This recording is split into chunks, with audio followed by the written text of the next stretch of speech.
continue with the reaction to our news just in. The Constitutional Court has dismissed former President Jacob Zuma's application to rescind his 15-month sentence for contempt of court. Still joined in studio by Newzroom Afrika's politics editor Sbu Ngalwa, and joining us for reaction on the Constitutional Court ruling is ANC spokesperson Pule Mabe. Very good morning to you. Thank you for joining us. What is your immediate reaction to this ruling? Good morning and morning to your viewers. Well, the ANC really can't say much about matters that are before the courts, because the ANC doesn't interfere nor influence how courts should handle matters that are before them. As soon as the African National Congress veers off and begins to want to express itself on matters expressed by the courts or their decisions in that way. But this one, Mr. Mabe, is a concluded case. It's done. They've made the ruling. So I would understand if you're saying you cannot comment in a court that is ongoing. This is a matter that has been finalized. Surely the ANC can react to that. Well, I was going there, Sbu, and the concluding point I was going to make is that the matter has now been closed, brought to finality. It should now allow all of us to move forward. The courts would have adjudicated and presided over all of the reasons before them, and possibly arrived at a decision that they felt that the loss of instance provided for. So it's not a place of the African National Congress to speak on the merits or demerits of the decisions of the court. I'm sure you do accept it. That is the point that, well, it's not even about us welcoming or yes, we note it. I mean, these are things that are happening in our own democratic setting. And if they are happening to really assist in the deepening of democracy, remember, those that approach the courts do so because they are seeking recourse. So, and we always encourage citizens as well to approach the courts at whatever level if they feel that they seek recourse. The courts would then adjudicate and make whatever determination that they arrive at. You know, what might be, how some people might interpret your response, they might interpret it to be in conflict with the established position that the ANC's NEC has made on issues of respect for but Sbu, that's the point I'm making. That's the point I'm making. I said that we respect the rule of law. And the importance of your members subjecting themselves. Which is that's what I just said. I could have used different words, but the insinuation is exactly that. That let's respect the independence of the courts, you know, uphold the authority of their judiciary, accept that the decisions they are making are ones that are meant to advance, protect, and consolidate our own democratic gains. And that citizens that approach the courts, they do so because they are seeking recourse from those courts. So the African National Congress, as a governing party in this country, does tend to observe all of those developments. We have never expressed ourselves in a manner or way that suggested that we undermine or our own expressions are in conflict with the work that the courts of the land are expected to do.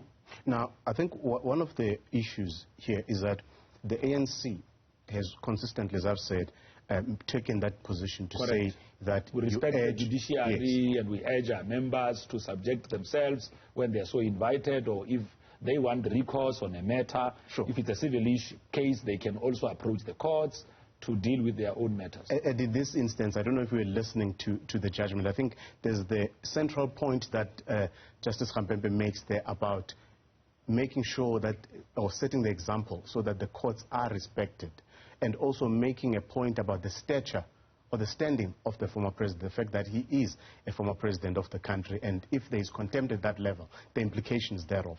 And the ANC, as you've rightfully said, has had a position on the respect for the rule of law. But the ANC has not been able, though, to get its members, or one of its senior members, to respect its own resolutions in terms of respect for the rule of law. That is the former president, Jacob Zuma. Well, Sbu, perhaps it could just rather be a little bit unfair. The fact that President Zuma did not choose a boxing ring, but rather sought to ventilate and raise his own issues in an open court. I mean, the only way that we know that you are a law-abiding citizen is if you have got matters that concern you or a process that you are not entirely comfortable about. You can only air those using what is prescribed. And in this instance, the president did not call a rally. President Zuma did not call a rally to go and raise these views. He ventilated them in a court of law. No, that's why that's the point that the court makes. But that's why the judgment we're referring to, it's a court judgment. No, but that's what the point that the court makes. It says that he's been found guilty of contempt, where he has failed to subject himself to the courts as directed by the courts. In fact, today the court is saying, now because the court found against him, he wants to, because now he can feel the shoe pinching, he now wants the court to give him an opportunity. That is what he has been denied. Well, Sbu, I wouldn't even want to get into the merits and demerits of cases that have been adjudicated upon by the courts of the land. Safe to say that the risk of attaching our own opinions in a process we did not participate on does exist, especially if we enter that space.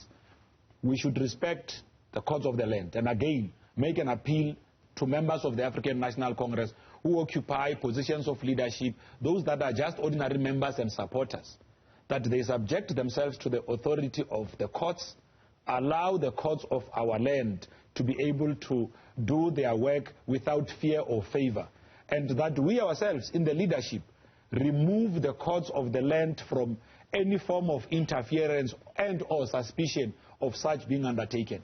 That's why the ANC always ensures that it executes its activities independent and removed from any institution of state, so that we could be able to lead our own programs and allow independent institutions, especially those that are the judiciary, those that are supposed to make sure that there is law and order in the country, to operate well within that prison. With the ANC independent and removed, what we do know, as you and I speak, is that the former president has been released on medical parole. What does that mean for the ANC as a party as we head to elections? Well, you see, there is always a temptation by yourselves in the media to pose questions to the African National Congress in a manner and way that suggests that the ANC could be part of the structures of state that take these decisions. The first thing, that where we need to really say, can this pass any test? Does the law provide for a medical parole? If the answer is yes, then it means that that which was granted to our former president, President Jacob Zuma, was done well within the prescripts of the law. Yes. We take it as the ANC that all the undertakings and pronouncements made by institutions of state are ones that are compliant and consistent with the laws, including what is provided for by the law. So when you grant any person a medical parole, if that is provided for in the law, it's to be welcomed. Came out, we welcomed the fact that he has been released on medical parole and wished him well.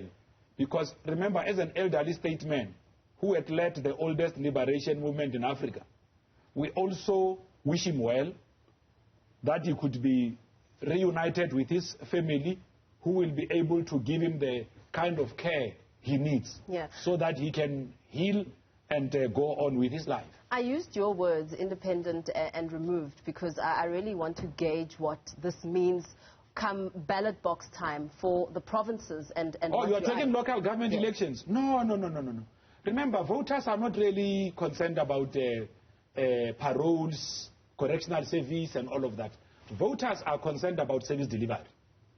You see, not every community in South Africa has got a correctional services facility. The people of Palawura don't have a correctional service facility there.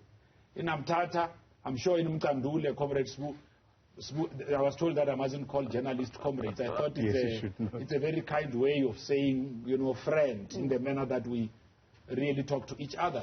But not every community has got a correctional facility in that way. Most of them would just have police stations or satellite police stations. The people of South Africa in communities are concerned about service delivery. These are the issues that the head of elections Comrade Fikile Mbalula, spoke to yesterday when he announced that we will be launching our manifesto in Tshwane on Monday, the 27th. But also, what we'll also be doing for the benefit of Sbu and yourself, because he's also the political editor here, is that this coming Monday, Comrade Mbax will also be launching our dynamic digital platforms that will allow us to talk to the entirety of the country. We have said that we're going to bring great excitement in this campaign. In fact, I just want to come in there quickly. I mean, one of the things that he said last night was that the ANC had resolved the issues with the striking workers. Yes, I'm sure that would have implications for the ANC going into this election. Can you let us into the agreement there? What is the agreement with the workers whose salaries have not been paid? Have they now been paid, or is it a matter of them putting their strike action in abeyance until after the local government elections? Most of the workers at our head offices who were mostly impacted upon by the delayed payments have received their payments. Those that where there were delays, where there could have been a minimal number where there were delays, they have been communicated to in terms of when and how that is going to be resolved. And I can tell you that on a daily basis, matters are being resolved, including on all the other issues that would have had to do with the different benefits that the staffers are entitled to. You see, it was not staff members being pushed to come to work. Remember, staff members of the ANC are first card-carrying members of the African National Congress. So it's not like here in the ANC, here in Newzroom Afrika, I'm sorry to have called the name of your competitors here, but here in Newzroom Afrika, when you apply for a job, you don't have to be a member of Newzroom Afrika. It could be that you've got a qualification in journalism. So is it done now? Is it resolved? No, I want to explain the conditions. Sure. It was not necessarily the pushing from the side of the leadership, and this is where we must commend those staff members who are volunteers of the African National Congress. It was actually on their own accord. They came and said, we want to go back and do work for our own organization, unpushed.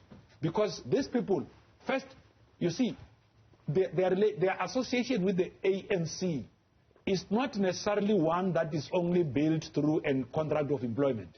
They are members of the African National Congress in their own communities where they live. So coming back to work is them wanting to make sure that they can continue making their organization proud. They can continue giving their full energy to the life of the ANC, commit their time to make sure that the ANC succeeds. Those of us who have been in the employ of the African National Congress for some years now, because even as national spokesperson, we are on the payroll of the ANC, understand the challenges that the African National Congress tends to face. It is just unfortunate that this time around we also happened to have employed some of the people who were previously elected in the ANC, like Comrade Carl Niels, who sometimes mistaken the role that they would have played when they were in elected positions and what quickly. They are expected to do when they are in the employ of the ANC. Meeting that's taking place this week. Can tell us what that is about quickly as we wrap up in a few seconds?